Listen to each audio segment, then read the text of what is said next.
प्रिय छात्र छात्राओं, आप लोगों ने भाषा की आधुनिकता पाठ पढ़ लिया होगा। प्रसिद्ध आलोचक प्रोफेसर जी सुंदर रेड्डी कृत यह एक वैचारिक निबंध है। इस निबंध में प्रोफेसर जी सुंदर रेड्डी स्पष्ट करते हैं कि कोई भी भाषा जितनी ही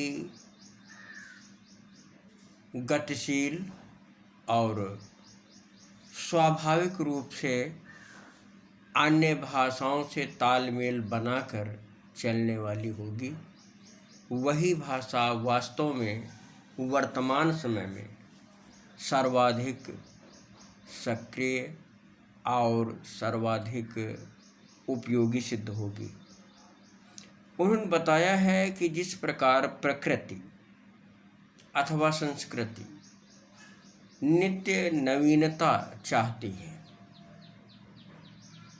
यदि संस्कृति में ठहराव आ जाए तो वह संस्कृति शीघ्र ही नष्ट हो जाती है। वैसे ही यदि भाषा में भी निरंतर परिवर्तन न हो, युगान युगीन युग के अनुरूप नए शब्दों की ग्राह्यता न हो, तो वो भाषा भी अपनी उपादेयता उपयोगिता खो देती है।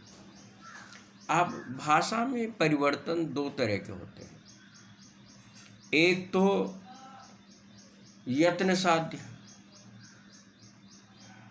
जो भाषा वैज्ञानिकों द्वारा प्रयत्न पूर्वक परिवर्तित किए जाते हैं, और दूसरे होते हैं सहज सिद्धि। सहज सिद्धि में वे तत्व शामिल होते हैं जो सहज ही भाषा को परिवर्तित करते हैं। जैसे विभिन्न भाषाओं से आए हुए शब्द जनमानस द्वारा पहले सहज ही स्वीकार कर लिए जाते हैं और फिर उनका साहित्यिक उपयोग होता है। साहित्यिक प्रयोग के बाद फिर वे भाषा की विभूति बन जाते हैं।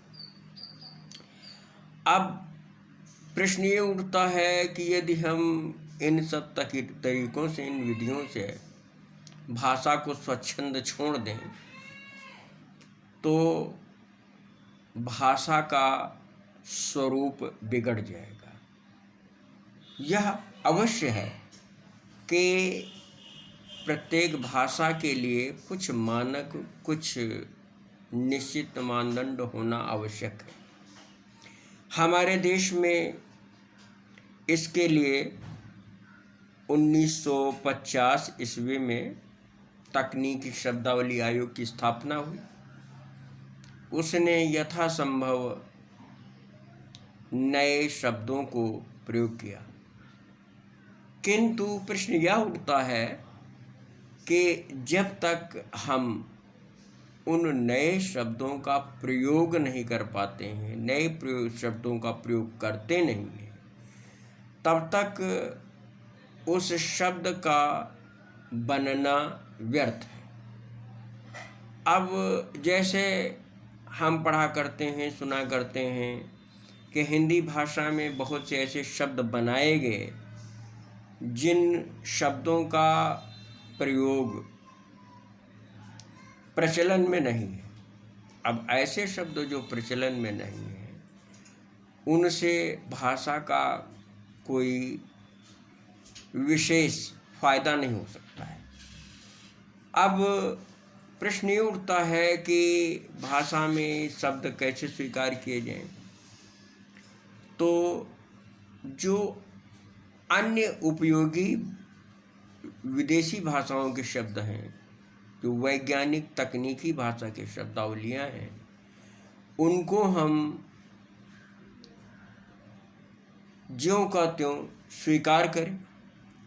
अगर इसमें हम कोई पूर्वाग्रह रखते हैं तो ऐसे पूर्वाग्रह से हमारी भाषा न केवल जटिल होगी अपितु हमारी भाषा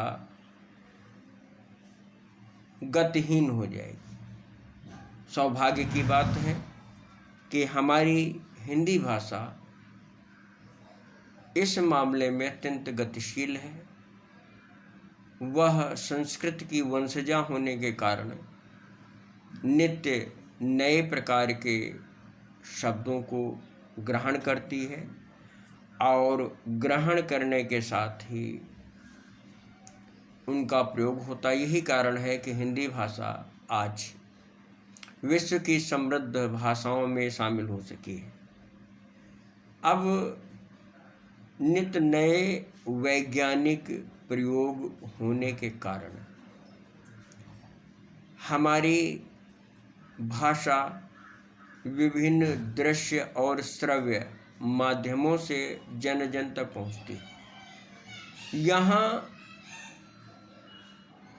हम लोगों का एक दायित्व बढ़ जाता है कि इन दृश्य श्रव्य माध्यमों से मानक भाषा का ही प्रयोग करें।